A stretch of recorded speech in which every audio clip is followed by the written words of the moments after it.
में हमें और भी ज़्यादा विकल्प मिले हुए हैं। इसमें अगर हमारे पास कोई शिकायत आती है तो हम उसका आंकलन FIR लगाने से उसमें सर हमारा जो तफ्तीश वो वीडियोग्राफ करेगा और ये अनिवार्य हो चुका हुआ है। और अगर 7 साल से ज़्यादा सज़ा वाला कोई मुकदमा अनिवार्य है। और उसी के साथ सर हमारे नए कानूनों में सर अपराधी के लिए भी बहुत सारी सुविधाएं दी गई हैं और उनके हितों का भी हनन ना हो, इस चीज़ को मद्देनज़र 7 साल से कम सज़ा वाले मुकदमों में सर हमारा जो मुलजिम होगा उस मुलजिम को अरेस्ट करना ज़रूरी नहीं होगा। बिना अरेस्ट किए हम सारी कार्रवाई को कंप्लीट कर सकते हैं। और 7 साल से ज़्यादा सज़ा वाले मुकदमों में एक दिक्कत आती थी सर पहले कि हम जब उसे अरेस्ट करते थे तो पहले 15 दिन की पुलिस हिरासत में उसको रख के हम सबूत इकट्ठा करते थे और जब तक सबूत इकट्ठा होते थे वो न्यायिक अच्छी तरीके से मुकम्मल क्वालिटी इन्वेस्टिगेशन नहीं हो पाती थी। अब इस तरह का कोई भी कानून में हमें एक सुविधा दी गई है कि मुलजिम को अरेस्ट करेंगे तो उस मुलजिम को हम लाके सीधे ही न्यायिक हिरासत बाद में हम उस मुलजिम को लाके और उससे पूछताछ भी कर सकते हैं और तफ्तीश को एक बेहतर तरीके से पेश कर सकते हैं। इसी के साथ साथ बाकी डिपार्टमेंट की भी सर अकाउंटेबिलिटी फिक्स कर दी गई है। जैसे कि सर मेडिकल रिपोर्ट्स हमें जो वक्त पे नहीं मिलती थी और काफ़ी ज़्यादा अर्सा लगता था, जिसकी वजह से चालान जो था वो वक्त पे कोर्ट में पेश नहीं होते थे। बहरहाल अब उनकी भी अकाउंटेबिलिटी फिक्स हो गई है और वो भी वक्त रहते हमें अपनी रिपोर्ट्स पेश करेंगे ताकि समय सीमा में हम अपना चालान कोर्ट में पेश कर सकें। सर इसी के साथ मैं हमारे DG साहब का भी बहुत शुक्रिया अदा करना चाहता हूँ कि जिन्होंने एक सिपाही से लेकर एक सीनियर ऑफिसर तक सबको सर ये ट्रेनिंग दी है नए लॉज की, ताकि वो सक्षम हो जाएं सर इन लॉज में कार्रवाई करने के लिए। और मैं आपसे सर आपको आश्वासन देता हूं कि टीम पुलिस जो है सर वो आने वाले वक्त में इन नए कानूनों की मदद से सर किसी भी मुजरिम को छोड़ेगी नहीं और लोगों के हकों की और हितों का हनन बिल्कुल भी नहीं होने देगी सर। जय हिंद सर।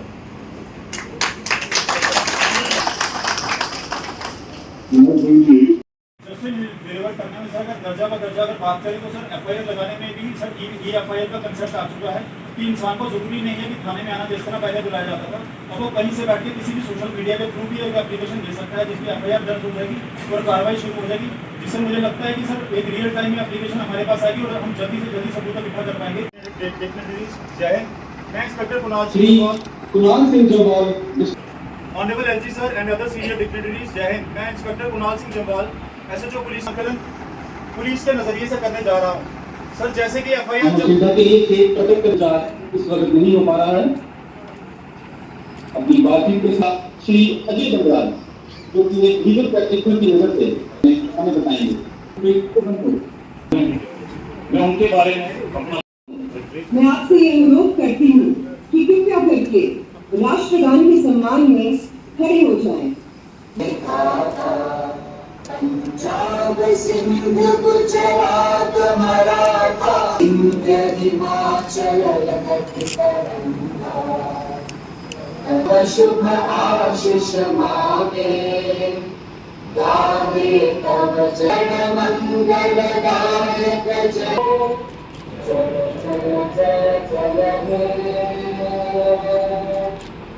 जम्मू कश्मीर पुलिस विभाग की ओर से आज के मुख्य अतिथि जम्मू संघ राज्य क्षेत्र के माननीय उपराज्यपाल श्री विनोद सिन्हा महोदय, आज के वरिष्ठ अतिथि सचिव माननीय श्री अटल डुल्लू महोदय व जम्मू कश्मीर संघ राज्य क्षेत्र के सलाहकार माननीय श्री राजीव राय भटनागर महोदय का हार्दिक अभिनंदन व स्वागत करता हूँ। मैं जम्मू कश्मीर पुलिस महानिदेशक से पुनः अनुरोध करता हूँ कि वह मंच पर उपस्थित माननीय मुख्य सचिव महोदय सलाहकार महोदय को भी एक पौधा भेंट में देकर उनका भी स्वागत करें। नए आपराधिक कानून, भारतीय न्याय संहिता, भारतीय नागरिक पीड़ित केंद्र और जनता के अनुकूल बनाना है। उनके प्रति भारतीय दृष्टिकोण को दर्शाता है, करने के लिए है बल्कि पीड़ित को न्याय दिलाने के लिए भी है। इसलिए अब से लागू होने वाले नए कानूनों के साथ हम नागरिकों को शीघ्र और सुलभ न्याय प्रदान करने के लिए प्रतिबद्ध हैं। विवेचना पूर्ण पारदर्शिता सुनिश्चित करने के लिए जम्मू कश्मीर पुलिस तैयार है। तो जम्मू कश्मीर संघ राज्य क्षेत्र आपको यह जानकर अत्यंत हर्ष होगा। Justices of the High Court, senior judicial officers, my esteemed colleagues in the civil and police administration, and dear friends. First and foremost, I extend a warm welcome to the Honorable LG, Honorable Chief Justice, and all the dignitaries who have honored us with their presence today. Your support and involvement are invaluable, and we are truly grateful for your participation in today's very important as we come together to serve in Jammu and Kashmir. With the vision of determination of MHA, कानूनों की मदद से sir किसी भी मुजरिम को छोड़ेगी नहीं और लोगों के हकों की और हितों का हनन बिल्कुल भी नहीं होने देगी। जय हिंद सर। दिक्कत हमें पेश नहीं आएगी क्योंकि नए कानूनों में हमें एक सुविधा दी गई है कि जब भी हम 7 साल से ज़्यादा सजा वाले मुकदमे में अगर मुलजिम को अरेस्ट करेंगे तो उस मुलजिम को हम लाके सीधे ही न्यायिक हिरासत में रख देंगे और हम सबूत इकट्ठा करना शुरू कर देंगे और सबूत इकट्ठा करने के बाद जो 3 कानून लागू हुए इनके लिए मैं सबसे पहले माननीय प्रधानमंत्री जी का धन्यवाद करना चाहती हूँ। तो उसके बाद हमारे माननीय अमित शाह जी और उनके बाद हमारे जो LG हैं जम्मू कश्मीर के, तो उनका बहुत बहुत धन्यवाद करना चाहती हूँ। ये जो 3 कानून लागू थे हमारे अंग्रेज़ों के टाइम के, लेकिन आज से हमारा जो 1 जुलाई 2024 में हमारा ये 3 कानून नए जो लागू हुए हैं, इनके लिए मैं पूरे भारतवर्ष को बधाई देना चाहती हूँ एवं शुभकामनाएं देना चाहती हूँ। इससे लोगों को बड़ा फ़ायदा है, लोगों को सारा इंसाफ होगा। यही कानून हम भी चाहते थे कि जो ये कानून थे पहले अंग्रेज़ों के टाइम में थे, आज ये चेंज हो रहा है। जो आज कानून है ये हमारे देश का कानून है, जिससे लोगों को इंसाफ मिलेगा। हमें अंग्रेज़ों के कानून से निजात मिली है।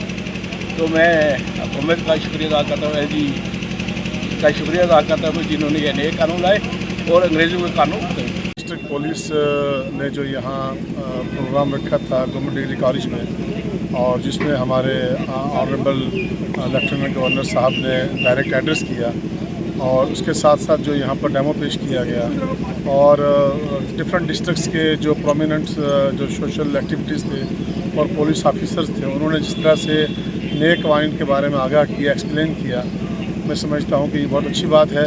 और बिलखुसूस जो आवाम को रिलीफ देने के लिए टेक्नोलॉजी का जो इस्तेमाल किया जा रहा है वो बहुत अच्छा कदम है। और नए दौर के नए हिंदुस्तान के इन नए कवानीन से मुझे उम्मीद है कि आवाम को राहत मिलेगी। और मैं आवाम से भी गुजारिश करूँगा कि वो इस हवाले से हम सब की ज़िम्मेदारी है कि हम अवेयर हों, हमें कानून का पता हो, ताकि जब भी कोई इस तरह के मसाइल पेश आए तो हमें दिक्कतों का सामना ना आए। हमें कानून से आगाही बहुत ज़रूरी है।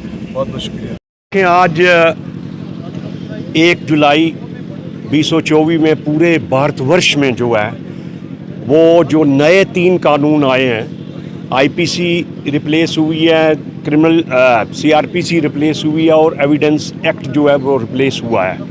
उस सिलसिले में ज़िला पुंछ में जो नए 3 कानून बने हैं, यहाँ पर एक पुलिस की तरफ से बहुत बड़ा प्रोग्राम किया गया है, जिसमें जजेस हैं, लॉयर्स हैं, एडमिनिस्ट्रेटिव ऑफिसर्स हैं, SPOs हैं, POs हैं, एडवोकेट्स हैं, सभी तबकों के लोग यहाँ पर आए हैं, सभी डिपार्टमेंट्स के लोग यहाँ पर आए हैं। तो पुंछ से जो SHO साहब बोले हैं वो बहुत अच्छा बोले हैं। तो कारण ये है कि जो नए 3 कानून लगे हैं इससे क्या बेनिफिट होगा। एक तो टाइम लिमिट तय हो गई है कि जो क्रिमिनल जस्टिस सिस्टम में जो सालों साल लोग चलते रहते थे, एक तो टाइम लिमिट तय हो गई है। दूसरा जो डिजिटल एविडेंस है, forensic sciences, digital evidence, videography, ये जो है अब जो एविडेंस एक्ट में जो है वो भारतीय सुरक्षा अधिनियम में ये जो है वो आएगा। उसके अलावा जो है कि अब सबकी अकाउंटेबिलिटी हो गई है। 0 FIR का कंसेप्ट है इसमें कि कहीं भी कोई क्राइम होता है भारत की किसी भी स्टेट में, किसी भी थाने में जो है FIR लग सकती है। उसके अलावा जो है घर से इलेक्ट्रॉनिक FIR लगा सकती हैं। एविडेंस पर जो वीडियोग्राफी से आप जो एविडेंस जो है कोई व्यक्ति आ नहीं रहा है, क्रिमिनल नहीं आ रहा है या गवाह नहीं आ रहा है, उसका एविडेंस करवा रहे हैं। तो पूरा सिस्टम जो है अकाउंटेबल हो गया है, चाहे उसमें पुलिस है, चाहे उसमें प्रोसिक्यूशन है, चाहे उसमें लॉयर हैं, चाहे उसमें जुडिशरी है। एक टाइम फ्रेम के अंदर हमें जो है ये पूरा न्याय देना है। 1 जुलाई 2024 को पूरे देश में नए 3 कानून जो हैं वो लागू हुए हैं, और जिसके बारे में आज यहाँ पे भी थोड़ी डेलिब्रेशन हुई, जिसको एक पब्लिक एड्रेस भी किया गया, जिसको ऑनरेबल LG साहब ने प्रिजाइड किया। मेरी आपके माध्यम से सभी लोगों से अपील है, क्योंकि नए कानून है और थोड़े से प्रोसीजर्स जो हैं उसमें नए हैं। और जैसे इंक्वायरी का एक मैं खासकर आपको बताता हूँ कि इंक्वायरी करना कभी इख्तियार है पुलिस को, और वो कुछ केसेस में जिसमें 2-3 साल या 3 से कम सज़ा होती है, उसमें पहले वो इंक्वायरी कर सकते हैं। उसके बाद ही जो फैसला लिया जाएगा कि इस पे FIR बनता है या नहीं, या और इस किस्म के और भी बड़े प्रोविजंस हैं। तो मुझे लगता है कि लोगों को एक तो अवेयर और होने की ज़रूरत होगी, और जब भी वो केस लेके या कंप्लेंट लेके थाने में जाएं तो ज़रूर समझें भी उस कानून को कि भाई नए कानून के तहत वो उनका केस जो है वो कैसे डील किया जाएगा। उनको पूरी तफ्तीश जो है वो जानकारी हासिल करने के अधिकार हैं, और वो वक्फन हर स्टेज पे अपनी इन्वेस्टिगेशन है या इंक्वायरी है उसकी जानकारी ले सकते हैं। तो मुझे लगता है कि ये एक, क्योंकि नए जो पुराने कानून थे वो थोड़े पिनल कोड के हिसाब से थे, मतलब जिसमें सज़ा दी को लेके थे, जबकि नए जो है वो न्याय मतलब जस्टिस को लेके बनाए गए हैं। और मुझे लगता है कि आज की सोसाइटी की डिमांड के हिसाब से बहुत ही बेहतरीन कानून है, जिनको भारत के संविधान ने पारित किया है और आज से लागू भी हुए हैं। धन्यवाद।